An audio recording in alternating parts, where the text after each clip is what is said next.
Hello friends, स्वागत है आप सभी का रवि सर के बारे में। आज की वीडियो उत्तराखंड एसएससी 10+2 और ग्रेजुएट लेवल के लिए, जिसमें हम बात करेंगे समूह गौ के जो आपके आने वाले एग्जाम है, पटवारी, लेखपाल के और ग्राम विकास अधिकारी के, बंदी रक्षक, समीक्षा अधिकारी और कनीय सहायक। तो इन सभी एग्जाम के लिए ये टॉपिक इम्पोर्टेंट है, जो कि आपका उत्तराखंड का पर्यटन है, जिसमें हम धार्मिक और सांस्कृतिक यात्राओं के बारे में पढ़ रहे हैं।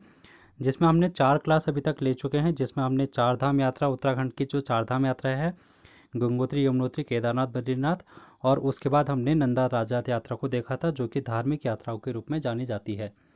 तो आज की वीडियो में हम यहाँ पर बात करेंगे कैलाश मानसरोवर यात्रा। तो इसके बारे में डिटेल डिस्कशन करेंगे, मैप के थ्रू समझेंगे, और इसके जो मुख्य पड़ाव हैं उन सभी के बारे में हम यहाँ पर देखेंगे। तो इसके अलावा अगर आप चैनल पर नए हैं तो चैनल को सब्सक्राइब कर लेना, और यहाँ पर आप टेलीग्राम चैनल को ज्वाइन कर लेना, जहाँ से आप इसकी पीडीएफ को डाउनलोड कर सकते हैं।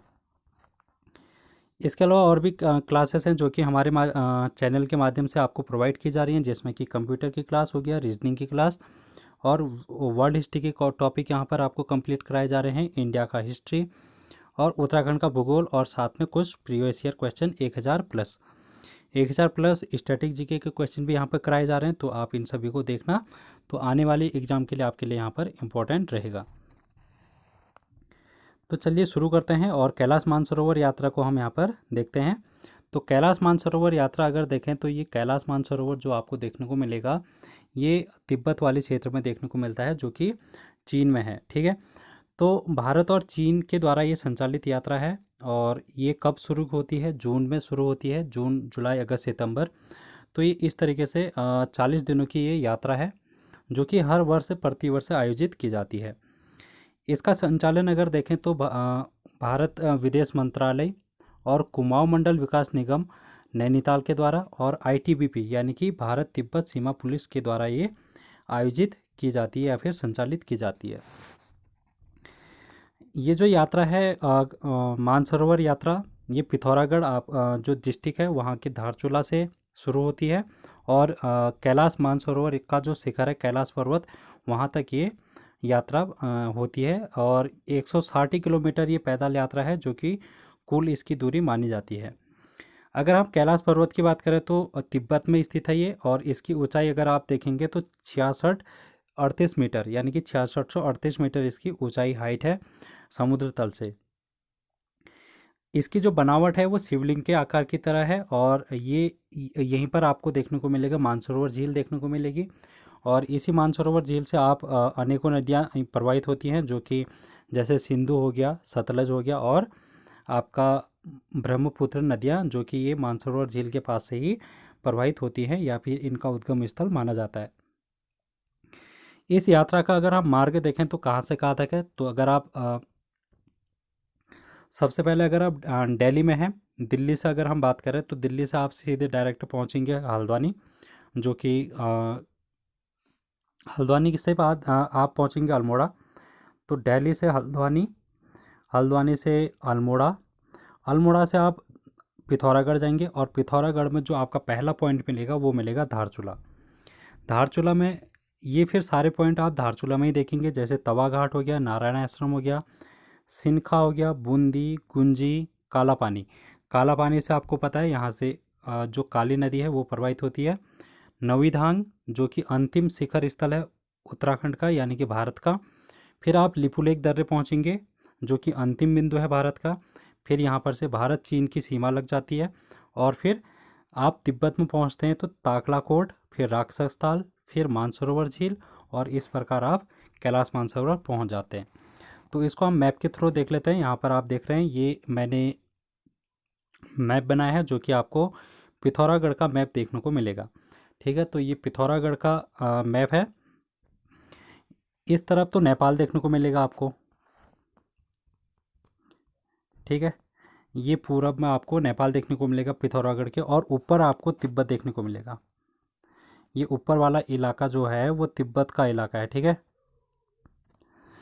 तो अगर आप देखें तो इसमें कुछ दर्रे हैं, जैसे कि आपको यहाँ पर लिपुलेख दर्रा दिखाई दे रहा है, यह है लिपुलेख दर्रा, और यहाँ पर लिम्पिया धुरा दर्रा। तो ये दो जो दर्रे हैं वो इम्पोर्टेंट है, क्योंकि यहाँ पर काला पानी विवाद, जो कि भारत और नेपाल के बीच में माना जाता है, जो कि आपको जो काली नदी है उसके उद्गम स्थल से जो ये विवाद है उसको माना जाता है। जैसे कि जो इंडिया का पक्ष है, इससे पहले आपने देखा होगा 2019-20 में नेपाल और भारत के बीच में इस नदी को लेकर यहाँ पर विवाद हुआ था, जो कि मैप को लेकर था, जिसमें आपको 3 पॉइंट देखने को मिले थे जो कि विवादित स्थल थे, लिम्पियाधुरा, काला पानी और लिपुलेख दर्रा। तो ये वाला जो ये त्रिकोण वाला आपको इलाका दिखाई दे रहा है या फिर क्षेत्र दिखाई दे रहा है, ये क्या है, एक विवादित एरिया माना गया था उस समय जब ये विवाद आया था। तो यहाँ पर अगर आप देखें तो नेपाल का जो पक्ष था वो ये कहते थे कि जो काली नदी है, ये मैंने काली नदी बनाई है यहाँ पर से आप देख रहे हैं ग्रीन कलर से, तो उनका पक्ष ये था कि जो काली नदी है वो लिम्पियाधुरा दर्रे से प्रवाहित होती है, यानी कि यहाँ से प्रवाहित होती है। इस तरीके से अगर देखा जाए तो एक संगोली की संधि हुई थी जिस पर ये कहा गया था 1815-16 में गोरखाओं के मध्य और अंग्रेज़ों के मध्य, जिसमें ये कहा गया था कि जो इंडिया का इलाका होगा, यानी कि जो भारत का क्षेत्र होगा, वो ये काली नदी का लेफ्ट वाला साइड जो भी होगा वो क्या होगा, इंडिया का होगा, और ये जो काली नदी का राइट वाला साइड है वो नेपाल के क्षेत्र में होगा। तो इसी को देखते हुए अगर आप देखें, नेपाल का पक्ष था कि ये लिम्पियाधुरा है जो कि काली नदी का उद्गम स्थल है। इस हिसाब से देखा जाए तो इससे ये वाला जो क्षेत्र आप दिखाई दे रहे हैं, लिपुलेख दर्रा और काला पानी वाला, ये नेपाल के क्षेत्र में आ जाता है नेपाल के अनुसार। लेकिन इंडिया का जो पक्ष है यहाँ पर वो ये कहते हैं कि जो काली नदी का उद्गम है वो काला पानी यानी कि लिपुलेख दर्रे के पास से होता है। तो अगर हम इस प्रकार से देखें तो इंडिया का जो ये पूरा क्षेत्र है लिम्पियाधुरा वाला, वो इंडिया के क्षेत्र के अंतर्गत आता है। तो यही ज़्यादा प्रमाणित है और जो कि माना जाता है, जो कि इंडिया के पक्ष से माना जाता है। तो यही संधि थी, तो यही विवाद था लास्ट में, और फिर नेपाल ने अपने नक्शे में लिम्पियाधुरा और काला पानी और लिपुलेख वाले इलाके को अपने पक्ष में दिखाया था।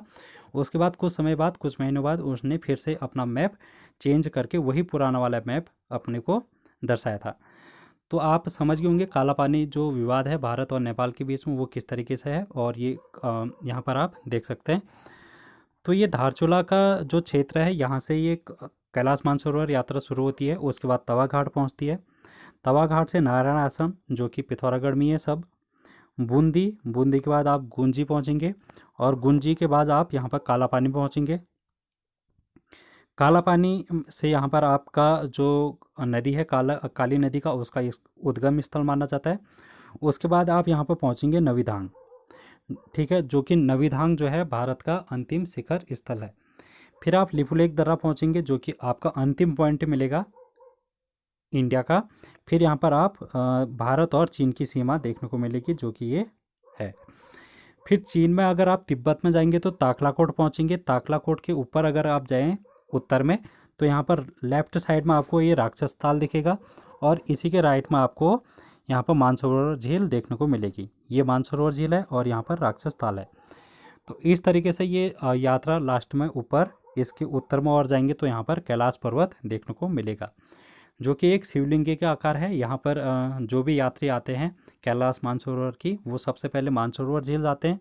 मानसरोवर झील के पास यहाँ पर स्नान करने के बाद यहाँ पर जो भी मिट्टी होती है उसका एक शिवलिंग का आकार का मंदिर बनाते हैं, शिवलिंग की पूजा करते हैं उसके बाद, और फिर कैलाश पर्वत की यहाँ पर परिक्रमा करते हैं। ठीक है, ये कैलाश पर्वत की यहाँ पर परिक्रमा करने के बाद फिर से वापस आ जाते हैं। तो इस तरीके से ये कैलाश यात्रा क्या होती है, कंप्लीट हो जाती है। तो आई होप आपको ये समझ में आ गया होगा और यहाँ से क्वेश्चन आपके पूछे जा सकते हैं। तो thank you so much, channel को सब्सक्राइब कर लेना, वीडियो को शेयर करना।